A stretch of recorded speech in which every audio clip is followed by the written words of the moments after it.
สวัสดีค่ะขอต้อนรับสู่ช่อง My สะพ้ายตุรกีนะคะวันนี้มาทำขนมปังอย่างที่บอกนะ Layer Toast นั่นเองที่ทุกคนถามมาในเมื่อมาถึงมือมีนาแล้วทุกอย่างจะเป็นเรื่องง่ายไม่ใช่เลยหรอกค่ะจริงๆแล้วว่าตัวเนี้ยนะมีนาขอเกริ่นอารัมพบทก่อนนะคะที่จะเข้าไปเราต้องเข้าใจก่อนว่าจริงๆแล้วเทคนิคต้นฉบับเนี่ยค่ะเขาใช้แป้งโดที่เป็นแป้งโดขนมปังสูตรประจำร้านหรือสูตรอร่อยประจำร้านนี่แหละแต่ว่าเขาขึ้นรูปแบบครัวซองเขาจะรีดนะคะใส่เนยเป็นแผ่นแล้วก็จะรีดแช่ตู้เย็นรีดแช่ตู้เย็นรีดเสร็จแล้วเอามาตัดใส่พิมพ์มันถึงจะบางขนาดนั้นแต่ว่าส่วนตัวมีนาเนี่ยนะคะมีนาก็จะทำเป็นแบบฉบับบ้านๆแต่ออกมาได้แบบนี้รสชาติถูกใจคนไทยแน่นอนค่ะหวานอ่อนๆละมุนลิ้นนะคะความนุ่มเนี่ยเหมือนขนมปังเนยสดเลยอยากให้ทุกคนลองแบบบ้านๆค่ะไม่ต้องนวดนานแต่บอกว่าในวิดีโอเนี้ยคือทำไปแล้วหงุดหงิดไปเข้าใจใช่ไหมเดี๋ยวจะดู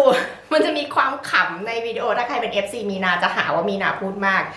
แต่ว่าในความเป็นแม่บ้านเนี่ยทุกคนจะมีอารมณ์และฟีลแบบมีนาว่าโอ้ยซื้อกินเถิดเข้าใจใช่ไหมคือถ้าอยากได้แบบฉันอยากได้ลอกเป็นชั้นบางๆขนาดนั้นซื้อกินเถิดแต่ในความที่มีนาเนี่ยลอกได้ขนาดเนี้ยก็อวดลูกอวดหลานได้นะคะไปเริ่มทำกันเลยไหมคะทำง่ายๆสไตล์เราบอกเลยว่าของมีนาเนี่ยทำแป๊บเดียวแต่ออกมาเป็นแบบเนี้ยได้ยังไงไปค่ะ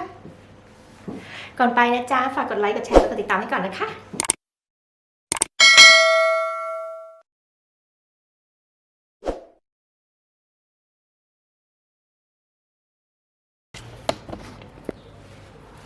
เรามาเริ่มต้นด้วยความรวดเร็วกันดีไหมคะคือมีนาช่างให้ด้วยก็แล้วกันเราจะเริ่มจากนมนะคะนมอุ่นก็ได้แต่ถ้าเมืองไทยร้อนเนี่ยแนะนำให้ใช้นมอุณหภูมิห้องหรือ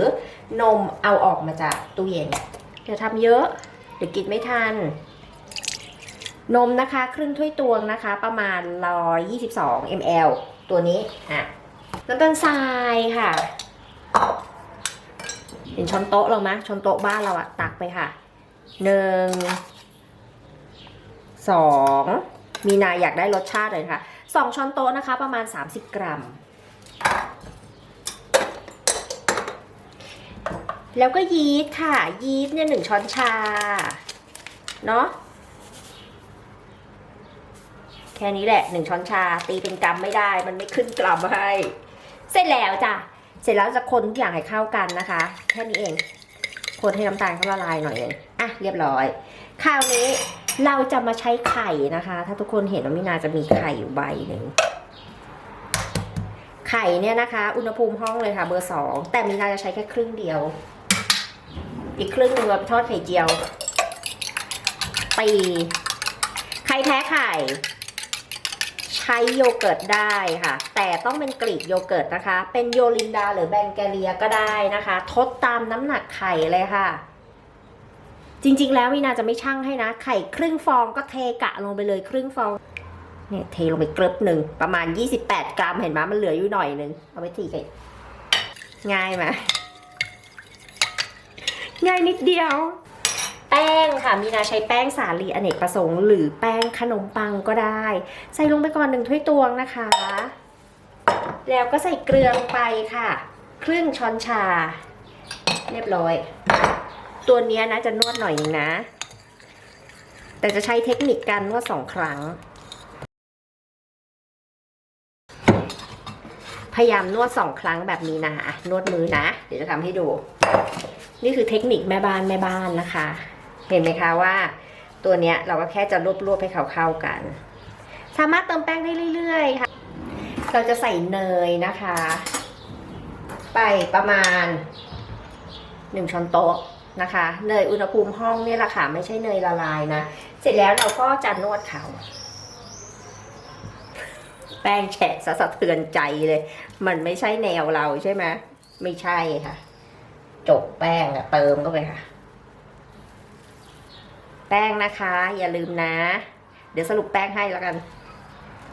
นวดแป๊บเดียวค่ะนวดให้เนยเนี่ยกับแป้งเขาละลายหายเป็นเนื้อเดียวกันมีนาจะเขียนไปในสูตรนะคะว่าแป้งเนี่ยใส่ได้ประมาณ1 ถ้วยตวงกับอีกเศษ3/4 ถ้วยตวงถึง2 ถ้วยตวงนะคือแล้วแต่น้ำหนักมือของแต่ละคนนะคะอย่าพยายามชั่งให้เป๊ะๆเพราะว่าแป้งเนี่ยความเบาความชื้นของแต่ละประเทศมันต่างกัน มีนานวดแค่ให้พอเข้ากันเห็นไหมคะแค่นี้พักแป้งต้องอะไรมากพักไป5 นาทีเดี๋ยวค่อยมานวดต่อนี่คือเทคนิคเลยนะครบ5 นาทีแล้วนะคะขออนุญาตแกะออกก่อน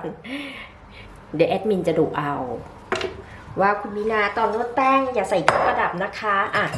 นี่นะคะเนี่ยพอเราพักแป้งใช่ไหมเนี่ยแป้งเขาก็จะมีความเขาจะคลายตัวเขาจะยืดหยุ่นขึ้นค่ะเพราะฉะนั้นเราก็จะนวดต่อนะคะประมาณ3-4-5 นาทีค่ะถ้าแป้งใครเหลวใช่ไหมอันนี้แป้งมีน้ำไม่เหลวแล้วนะถ้าแป้งใครเหลวนะคะเราก็สามารถเติมแป้งไปได้เรื่อยๆแต่ว่าอย่าให้แป้งแข็งถ้าแป้งแข็งนะขนมปังเขาก็จะแข็งนะคะจะนวดไปสักพักนึงนะคะนวดจนแป้งเขาเนียนเสร็จแล้วเราจะพักแป้งนะคะประมาณครึ่งชั่วโมงให้แป้งเขาขึ้นเท่าตัวหนึ่งแล้วเราก็มาทำกันต่อนี่นะคะแป้งที่เราได้มาเรียบร้อยเราจะมาโรยแป้งเราจะรีดค่ะเราจะรีดแป้งให้เขาเป็นสี่เหลี่ยมผืนผ้าซึ่งเราจะโรยแป้งลงไปเยอะๆหน่อย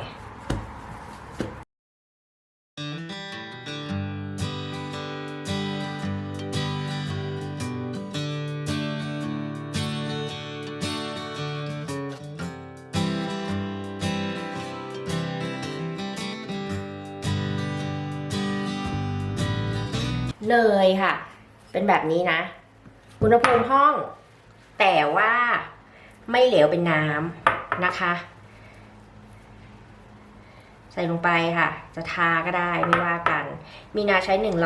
115 กรัมถึง120 กรัมใครจะเน้นทาก็ได้แต่เนยต้องไม่เหลวเป็นน้ำนะคะเนยจะต้องเป็นก้อนๆนี่นะคะ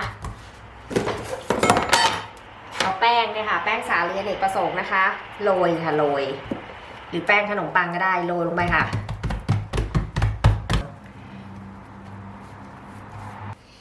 นี่แบบนี้นะคะแล้วก็ตรงนี้นะคะเราก็จะกดก็คือกดปิดเขานั่นแหละไม่ให้เนยเขาไหลเห็นไหมล่ะปิดมาค่ะปิดมาค่ะเท่านี้เองค่ะอย่าเยอะค่ะโรยแป้งค่ะโรยไปเยอะๆค่ะแป้งเนยจะได้ไม่ไหลนะคะแล้วเราก็ถ้าสมมติว่าใครเนยเหลวมากเอาไปแช่ตู้เย็นก่อนนะเอาไปแช่ตู้เย็นก่อนห่อถุงพลาสติกไว้แล้วเอาไปแช่ตู้เย็นใช่ไหมแต่ว่าถ้าใครเนยยังค่อนข้างที่แบบยังไม่ละลายรีดค่ะรีดให้มันเป็นชั้น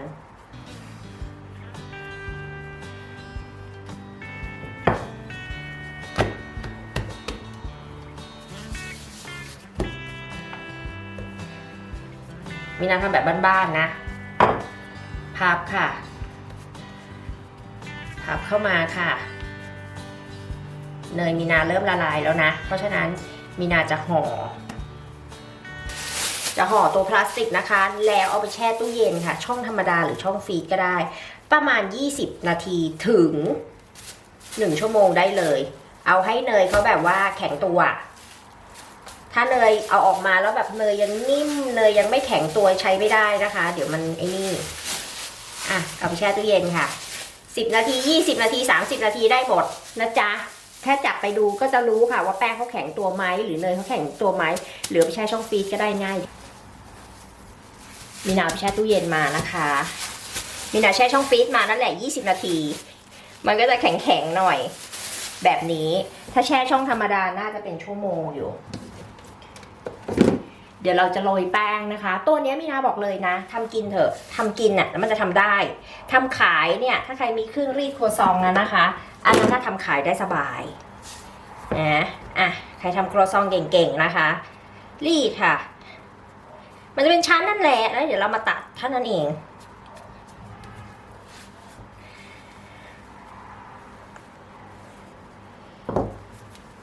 ยิ่งรีดเยอะเขาก็จะได้ชั้นเยอะแต่เราจะไม่รีดเยอะเพราะเราจะไม่อดทนให้มันได้ชั้นเยอะเข้าใจใช่ไหมพิมพ์นะคะพิมพ์สี่เหลี่ยมจัตุรัสทาเนยเรียบร้อยแล้วค่ะเดี๋ยวเราจะตัดให้มันได้สองแนว2 ชั้น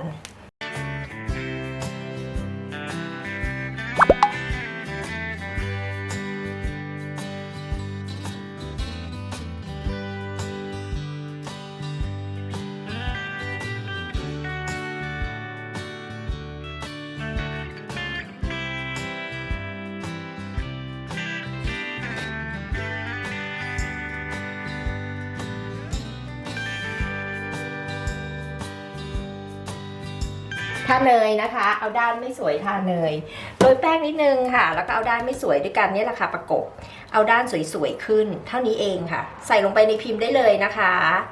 เนี่ยอาจจะดูไม่ชัดนะแต่ว่ามีนาทำให้ดูได้แค่นี้นะจ๊ะเนี่ยค่ะเอาด้านสวยๆขึ้นใส่ลงไปเลยค่ะเปาะแบบนี้เห็นไหมเดี๋ยวเราพักแป้งนะคะพักในตู้เย็นได้นะคะพักข้ามคืนได้พักในตู้เย็นได้พักในที่ที่อากาศเย็นให้เขาขึ้นประมาณนี้ประมาณ1 เซนนะคะก่อนจะถึงขอบเนี้ยเสร็จแล้วเดี๋ยวเราอบนานเท่าไหร่ไม่รู้นะคะตัวนี้นะคะมีนาแช่ตู้เย็นไว้เสร็จแล้วคือจริงๆเราไม่ต้องแช่ตู้เย็นก็ได้ถ้าเนื้อไม่ละลายนะคะเราก็พักแป้งไว้ข้างนอกได้เลยแต่ว่าถ้าใครจะแช่ตู้เย็นแล้วมาอบตอนเช้าก็ได้แช่ตู้เย็นไว้เสร็จแล้วเอาออกมาพักให้เขาขึ้นประมาณนี้เห็นไหมคะหมูหรือจ่าก็ไม่รู้นะเดี๋ยวลองทำไปด้วยกันนะคะประมาณนี้นะคะเขาก็จะเห็นเป็นชั้นๆเห็นไหมเดี๋ยวเราจะอบที่ไฟ180องศานะคะไฟบนล่างปิดไว้แบบนี้ส่วนตัวนี้นะคะเห็นไหมอันที่เหลือมีนาก็เอามาใส่ถ้วยฟอยล์แบบนี้นะคะเดี๋ยวจะทาไข่ค่ะโรยน้ำตาลแล้ว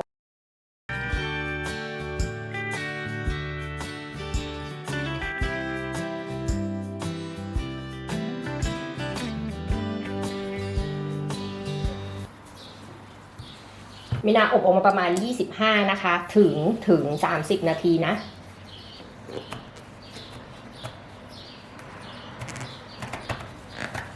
เสร็จแล้วเราก็ร้อนๆเนี่ยนะคะแล้วเอามาเคาะแรงๆมีนาเคาะแล้วร้อนที่ได้